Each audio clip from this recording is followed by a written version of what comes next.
तो हाँ भाई, क्या हाल चाल। अस्सलाम वालेकुम, मेरा नाम अली है। मोस्ट डिमांडिंग कंपैरिजन आप मांग रहे थे, Vivo V50 versus Samsung Galaxy A56। Price segment almost की बात करते हैं तो भी सिमिलर ही देखने को मिल रहे हैं। प्राइस को कंपेयर करने के अलावा हम कंपेयर करते हैं कि ये फोन किन किन कैटेगरीज में एक दूसरे को compete करते हैं। स्पीड टेस्ट भी किया हमने इनके ऊपर रेंडरिंग टेस्ट भी किया है, कैमरा टेस्ट भी किया है, बैटरी को भी चेक करेंगे कि कौन सा फोन आपके हिसाब से बैटरी लाइफ ऑफर करता है, आप कितना लंबा बैटरी बैकअप मिलेगा। सभी कुछ आज की वीडियो में कवर करते हैं। वीडियो अगर आपको अच्छी लगे, इन फोन को किसी और फोन से कंपेयर करना चाहते हैं तो do let me know in comment section. Subscribe वाला बटन जरूर प्रेस कर लेना और वीडियो अगर हेल्पफुल लगे तो लाइक भी जरूर प्रेस कर देना। अब मैं आपको ज्यादा बोर नहीं करता, वीडियो शुरू करते हैं।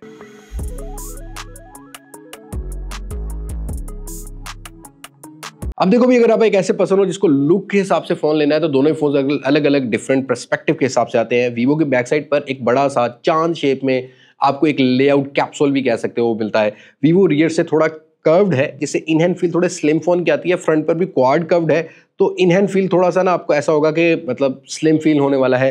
लेकिन वहीं पर सैमसंग ने डिजाइन चेंज किया, कैमरा वाइजर को लेआउट के चेंज कर दिया, यहाँ पर कैमरा मॉड्यूल दे दिया है, टेबल पे रखते हुए फील होता है। बैक साइड दोनों ही फोन्स की ग्लास की आती है, बस A56 के अंदर जो गोरिल्ला ग्लास विक्टस प्लस की आपको जो है ना बैक साइड पे मिलती है। और वीवो में आपको 3D स्टार टेक्नोलॉजी इस ब्लू कलर में मिलती है। बाकी भी जो ग्लास बिल्ड क्वालिटी के साथ आता है।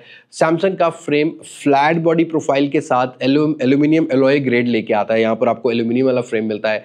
इन हैंड फील थोड़ा फ्लैट के हिसाब से मुझे लगता है कि प्रीमियम, मेरे हिसाब से प्रीमियम A56 का होगा। वीवो की वही आपको 3-4 जनरेशन में यही फील ही आती है। वीवो को ये एडवांटेज है कि वीवो IP68 69 की रेटिंग ऑफर करता है, सैमसंग IP67 की रेटिंग ऑफर करता है। सैमसंग का वेट थोड़ा लाइट कर दिया और थिकनेस थोड़ी लाइट मिलेगी। 7.4 mm की थिकनेस और 198 ग्राम का वेट मिलता है। बस 1 ग्राम वेट वीवो का ज्यादा होगा, हालांकि इसमें 6000 mAh की बैटरी है। दूसरा यहाँ पर 7.67 mm की थिकनेस है, लेकिन इन हैंड फील में थोड़ा थिन फील होता है वीवो का, बट प्रीमियम ज्यादा सैमसंग का फील हुआ है। बट ये आपकी अपनी प्रेफरेंस होती है कि आपको कौन से फोन की फील पसंद आती है। लेने से पहले एक दफा अगर आपको फिजिकली जो हो एक्सपीरियंस हो तो उसको चेक कर लेना। वीवो का फोन ग्लास पर ज्यादा स्मजेस को कैच करता है। दोनों में डिफरेंट कलर्स के आपको ऑप्शन मिल जाते हैं, बट ये ब्लू वाला बहुत ज्यादा स्मजेस कैच करता है। सैमसंग में मुझे इस लाइट ग्रे कलर में कुछ ज्यादा स्मजेस फील नहीं हुए हैं, तो डेफिनेटली बिल्ड क्वालिटी में यहाँ पर मुझे थोड़ा सैमसंग प्रीमियम फील हुआ है। दैट डजंट मीन कि वीवो प्रीमियम नहीं है, बट पर्सपेक्टिव या प्रेफरेंस अपनी भी होती है। बट भाई, डिस्प्ले एक मोस्ट इंपॉर्टेंट पार्ट होता है। अब अगर दोनों फोन्स की डिस्प्ले को देखोगे तो दोनों ही डिफरेंट पर्सपेक्टिव लेके आते हैं। वीवो में क्वाड कर्व 6.77 इंचेस का एक 1.5 के रेजोल्यूशन वाला डिस्प्ले मिलता है, जो कि 2392 बाई 1080p पर आता है। पीपीआई यहाँ पर आपको मिलता है 388 का और पीक ब्राइटनेस रेट 1300 से लेके HBM मोड 1300 का और पीक ब्राइटनेस रेट 4500 का लेके आता है। स्क्रीन टू बॉडी रेशो 89% के अराउंड लेके आता है। 120 हर्ट्ज का एमोलेड पैनल मिलता है। सैमसंग में आपको फ्लैट डिस्प्ले मिल जाता है। यहाँ पर आपको 1080p की रेजोल्यूशन, 120 हर्ट्ज का रिफ्रेश रेट मिलता है और यहाँ जो पीपीआई रखा गया है वो 385 का है। बाकी HDR10+ दोनों ही फोन्स के सपोर्ट मिलती है। पीक ब्राइटनेस रेट सैमसंग में 1200 से लेके 1900 का आपको मिलता है। सैमसंग के फोन को ये एडवांटेज है कि ये वाइड 1L1 के अंदर भी HDR10+ की सपोर्ट, लाइट आप अपने OTT प्लेटफॉर्म एंजॉय करने हैं उसमें भी HDR की सपोर्ट देता है, जो कि वीवो नहीं देता है। वीवो के अंदर आपको सिंपली आपको वाइड 1L1 का सपोर्ट मिलता है। दोनों ही फोन्स के अंदर ऑलवेज ऑन डिस्प्ले मिल जाता है। सैमसंग में 24 और का मिलता है, जिसके अंदर ज़्यादा थीम्स के कस्टमाइजेशन नहीं है, बस आपको नॉर्मल इस तरह की सेटिंग देखने को मिलेगी। बट वीवो के अंदर आप जो बहुत सारी थीम्स अप्लाई कर सकते हो, 10 सेकंड का ऑलवेज ऑन डिस्प्ले मिलता है। दोनों ही phones in display fingerprint sensor लेके आते हैं और ये ऑप्टिकल फिंगरप्रिंट सेंसर लेके आते हैं। दोनों फोन्स की इंडोर विजिबिलिटी में सैमसंग थोड़ा सा ब्राइटर साइड पे रहता है, वीवो थोड़ा डार्क कॉन्ट्रास्ट की तरफ रहता है, जहां पर ब्लैक्स थोड़े बेटर आपको वीवो में मिलने वाले हैं। सैमसंग में थोड़ा ब्राइटर साइड वाला डिस्प्ले जो है वो सुपर एमोलेड वैसे भी ब्राइटर होते हैं, तो यहाँ पर आपको ब्राइटर देखने को मिलेगा। बट अगर मैं साइड बाय साइड कंपेयर करता हूँ, सैमसंग को अभी भी बेजल्स थोड़े से कम करने की जरूरत है। और जो ये क्वाड कर्व डिस्प्ले है ना, इसका टेम्पर्ड ग्लास थोड़ा महंगा मिलेगा। और प्रोटेक्शन के लिए सैमसंग में आपको सामने वाली साइड पे गोरिल्ला ग्लास विक्टस प्लस की प्रोटेक्शन मिलती है और वीवो में डायमंड शीट ग्लास लगाई गई है। वीवो ने वैसे ऑनलाइन जितनी भी स्पेसिफिकेशन मेंशन की है, जिसमें बहुत सारे सर्टिफिकेशन मिलते हैं, वो चीज मेंशन की हुई है। टच सैम्पलिंग रेट वीवो का थोड़ा बेटर है as compare to Samsung, but अगर side by side daily usage करते हो ना तो कोई आपको बहुत बड़ा डिफरेंस नहीं मिलेगा। हैप्टिक्स के अंदर सैमसंग की हैप्टिक मोटर बेटर है as compare to Vivo. But अगर आपको कार्ड कर्व नई चीज यूज करनी है तब आप वीवो की तरफ भी जा सकते हो, रेजोल्यूशन भी बेटर मिलती है। बट सैमसंग के डिस्प्ले हमेशा से थोड़े सुपीरियर होते हैं, और तो फ्लैट डिस्प्ले के हिसाब से Samsung is not bad, but हाँ बेजल एक्सपीरियंस को स्टिल बेटर करने की जरूरत है। पर डिस्प्ले में मेरा वोट थोड़ा सा वीवो की तरफ जाएगा। अगर मुझे OTT प्लेटफॉर्म एंजॉय करने हैं तो मैं सैमसंग की तरफ भी चला जाऊँ। बट भाई परफॉर्मेंस बहुत ज़्यादा मैटर करती है, चाहे वो मोबाइल फ़ोन हो, चाहे वो अपनी रियल लाइफ हो। तो परफॉर्मेंस को डिस्कस कर लेते हैं। परफॉर्मेंस की बात करते हैं तो यहाँ पर सैमसंग के फ़ोन के अंदर सैमसंग की अपनी रेसिपी मिलती है। एक Exynos 1580 वाला हार्डवेयर है, 2.93 गीगाहर्ट्ज़ की क्लॉक स्पीड लेके आता है, 4nm टेक्नोलॉजी पर है। साथ के साथ यहाँ पर LPDDR5 और UFS 3.1 की स्टोरेज टाइप सैमसंग के फ़ोन में मिलती है, जो कि बेंचमार्क स्कोर्स 9 लाख से ऊपर के हिट करती है। Out of the box Samsung Android 15 के साथ मिलता है, और यहाँ पर जो अपडेट्स हैं वो पैसा वसूल वाली आपको जो है ना सैमसंग के फ़ोन में मिलेंगी। मतलब यहाँ पर सैमसंग ने 6 साल की जो एंड्रॉइड अपडेट्स हैं वो ऑफर की हुई हैं। मतलब ये फ़ोन 2031 तक आपको अपडेट होता हुआ मिलेगा। बट वीवो पे नज़र डालते हैं तो पिछली 3 जनरेशन से स्नैपड्रैगन 7 Gen 3 वाला हमें जो है ना वो हार्डवेयर देखने को मिल रहा है। 2.63 गीगाहर्ट्ज़ से क्लॉक स्पीड लेके आता है, एड्रीनो 720 की GPU लेके आता है, बेंचमार्क स्कोर्स LPDDR4X और UFS 2.2 की स्टोरेज के पेयर के साथ 7,90,000 से 8 लाख के बेंचमार्क स्कोर्स वीवो हिट करता है। वीवो फन टच OS के साथ आ रहा है, 3 साल की एंड्रॉयड अपडेट्स ऑफर करता है। तो एंड्रॉयड अपडेट्स में सैमसंग को नंबर ज़्यादा है। और दूसरा, वीवो के अंदर आपको large vapour chamber cooling system बोलता है Vivo for a gaming. Vivo heat होता हुआ हमें नहीं मिला है। लेकिन इससे पहले कि हम गेमिंग को डिस्कस करें, कुछ हमने स्पीड टेस्ट रन किए हैं। अब सबसे पहले अगर आप सीपीयू थ्रॉटल टेस्ट को देखोगे तो स्नैपड्रैगन के जो हार्डवेयर है ना, हमेशा से सीपीयू में ज़्यादा थ्रॉटल नहीं करते हैं, ज़्यादा कंसिस्टेंट नज़र आता है। 15 मिनट के राउंड हमने ये टेस्ट रन किया है। सैमसंग ऑल्दो फ्रेम थोड़े से ड्रॉप कर रहा था, मतलब ऐसा नहीं कि ओवर हीट हो रहा था, बट हीटिंग थोड़ी सी प्रोड्यूस करता है, खासकर ये सीपीयू थ्रॉटल टेस्ट में। नंबर थोड़े से 82% के राउंड करता है, जहां पर वीवो का फोन पूरा जो है सस्टेन रहता है सीपीयू टेस्ट में। Antutu बेंचमार्क्स की बात करते हैं तो यहाँ पर हमने टेस्ट दोनों ही फोन्स के अंदर सिमिलर टाइम में रन किया है। 14 मिनट और 38 सेकंड में जो है सैमसंग रन करता है, बेंचमार्क स्कोर्स तकरीबन 9 लाख से ऊपर की करता है। लेकिन वीवो जो है वो 30 सेकंड मतलब आधे मिनट डिले इस बेंचमार्क स्कोर्स को रन करता है। तो यहाँ पर बेंचमार्क स्कोर्स भी जो है ना वो आपको 8 लाख से नीचे देखने को मिल जाते हैं। बट इतना नहीं, हमने तकरीबन 1.5 GB की जो हमारी शॉर्ट फाइल्स होती हैं, जो हम वीडियोज बनाते हैं, जिन पर हमने अपना अभी लेट्स नहीं लगाई हुई थी, इस वाली को हमने कैपकट में जो है वो एडिट करके देखा है, रेंडर टेस्ट करके देखा है।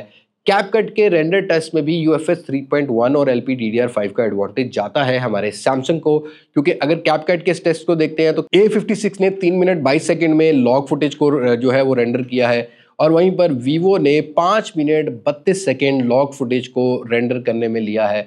तो परफॉर्मेंस अगर आपके लिए मैटर करती है तो सैमसंग के फ़ोन को यहाँ पर डे टू डे या हैवी टास्किंग का जो है ना वो एडवांटेज आता है। बाकी हमने एप्लीकेशन लोडिंग टाइम और इन रैम मेमोरी देखी है, दोनों ही फोन्स रैम एक्सपेंशन लेके आते हैं। रैम टाइप होने से थोड़ा सैमसंग एडवांटेज चला जाता है, एंड्रॉयड अपडेट से एडवांटेज चला जाता है। बट आपने अगर पबजी जैसी गेम खेलनी है तो सैमसंग का फ़ोन थोड़ा टेम्परेचर गेन करता है। वैसे दोनों ही फ़ोन 60 FPS और जायरो की कनेक्टिविटी अच्छी ऑफर करते हैं, बट सैमसंग के फ़ोन में थोड़ी हमें हीटिंग फील हुई है, जिसके बाद थोड़े फ्रेम ड्रॉप करता है, जो कि वीवो का फ़ोन नहीं करता। तो वीवो थोड़ा सा ठंडा भी रखता है और गेमिंग थोड़ा लॉन्ग सेशन आपको प्रोवाइड कर देगा, बिकॉज वीवो में एक बड़ी बैटरी भी मिलती है। 6000 mAh की बैटरी लेके आता है। फ़ोन थोड़ा थिक भी नहीं है, इतनी बड़ी बैटरी सिलिकॉन कार्बन की बैटरी मिल जाती है। सैमसंग ने अभी सिलिकॉन कार्बन नहीं लगाई अपने फ़ोन्स के अंदर। सैमसंग अभी जरा थोड़ा सा वेट कर रहा है कि इसके एडवांटेज और डिसएडवांटेजेस पता लग जाए तो नेक्स्ट जनरेशन में प्रॉब्लली डाल दे। सैमसंग में 5000 mAh की बैटरी है। और दूसरा, अगर फास्ट चार्जिंग को डिस्कस करोगे ना साइड बाई साइड, तो सैमसंग जो है ना वो आपको 45 वाट की फास्ट चार्जिंग ऑफर करता है, जहां पर वीवो के अंदर आउट ऑफ द बॉक्स ही 90 वाट की चार्जिंग आती है, जो कि इसको तकरीबन अराउंड 40-45 मिनट घंटे के अंदर अंदर जो है ना वो आपको फुली चार्ज करती हुई मिलेगी। बट बैटरी टाइमिंग की अगर बात करते हैं तो सैमसंग में ऑलवेज ऑन डिस्प्ले 24 आवर का मिलता है, जो कि सबसे ज़्यादा बैटरी पीता है भाई। मतलब बड़े बड़े भी बैटरी पीता है सैमसंग, जहाँ पर वीवो जो है ना नहीं पीता। ये डिपेंड करता है, अगर आप ऑलवेज ऑन डिस्प्ले को स्केड्यूल भी कर लो तब भी ठीक रहेगा।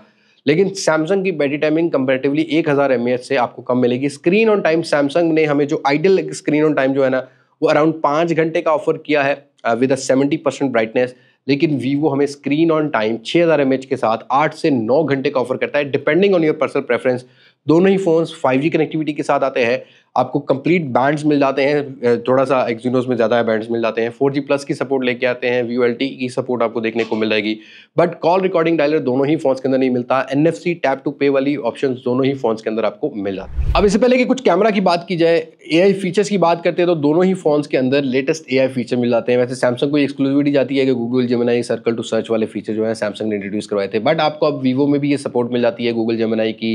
वीवो में एक चीज़ दो चीज़ें एक्स्ट्रा मिलती हैं, जैसा कि सिग्नल बूस्टर AI के थ्रू जो है वो करता है, वो चीज़ आपको मिल जाएगी, जहाँ पर थोड़े से सिग्नल स्ट्रेंथ कम होती है तो AI खुद से बूस्ट कर देता है। उसके अलावा यहाँ पर आपको जो है ना वो AI ट्रांसलेशन, AI ट्रांसक्रिप्ट और साथ के साथ AI ऑब्जेक्ट रिमूवर, अब ये सारी ऑप्शंस एआई के भर भर के तक साथ चल रहे होंगे। ये वाले एआई फीचर्स आपको दोनों ही फोन्स के अंदर मिल जाते हैं। वीवो में थोड़े से ज़्यादा, एक दो ज़्यादा है, बट रियल लाइफ में उतना मैटर नहीं करता है। तो हाँ, दोनों ही फोन्स लेटेस्ट एआई फीचर लेके आते हैं। और मल्टीमीडिया के लिए स्पीकर क्वालिटी A56 की हमें ज़्यादा बेटर लगी है। बट अगर आप बोल्ड साउंड पसंद करते हो तो A56 थोड़ा बेटर होगा, लेकिन अगर आपको क्रिस्प या ट्रिबल थोड़ी ज़्यादा चाहिए तो वीवो का फोन वो चीज़ हैंडल कर लेता है। सो ये वाला क्लिप हम लोग दोनों ही फोन्स के फ्रंट कैमरा से बना रहे हैं, जो कि 4K 30 FPS पर है। डिफरेंसेस आप जज कर सकते हो।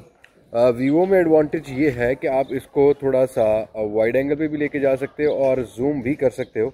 माइक की क्वालिटी का भी क्या आपको अंदाज़ा हो जाएगा, क्योंकि सैमसंग के फ़ोन में आपको फ्रंट कैमरा में कोई भी जूम नहीं मिलता, तो मैं इसको 1x करके बराबर कर लेता हूँ। अब 4K 30 FPS पे फ्रंट कैमरा की स्टेबलाइजेशन और कलर टोन का आपको डिफरेंसेस यहाँ क्लियरली जज हो रहे होंगे कि कौन सा फ़ोन बेटर है, स्टेबलाइजेशन कैसे बेटर है। वैसे सैमसंग ने बिल्कुल इन फ्रेम रखा हुआ है, वीवो में हल्का फुल्का मुझे जर्कीनेस देखने को मिल रहा है। और इस तरह से अगेंस्ट द लाइट ये दोनों फ़ोन्स कुछ इस तरह से काम करेंगे। तो भाई ये है 4K 30 FPS। अगेन यहाँ माइक की क्वालिटी थोड़ा सा इस क्लिप में ना हम वीवो में भी स्विच करेंगे, साथ साथ वो आपको एक माइक आइकन मिल रहा होगा, और सैमसंग में भी स्विच करने वाले हैं। तो डिटेल आप देख सकते हो अगेंस्ट द लाइट, कुछ ये डिटेल है। तो इस तरफ ला के हम अब जूम करके देखते हैं कि ये फ़ोन 4K पर जूम कितना कंट्रोल कर पाते हैं।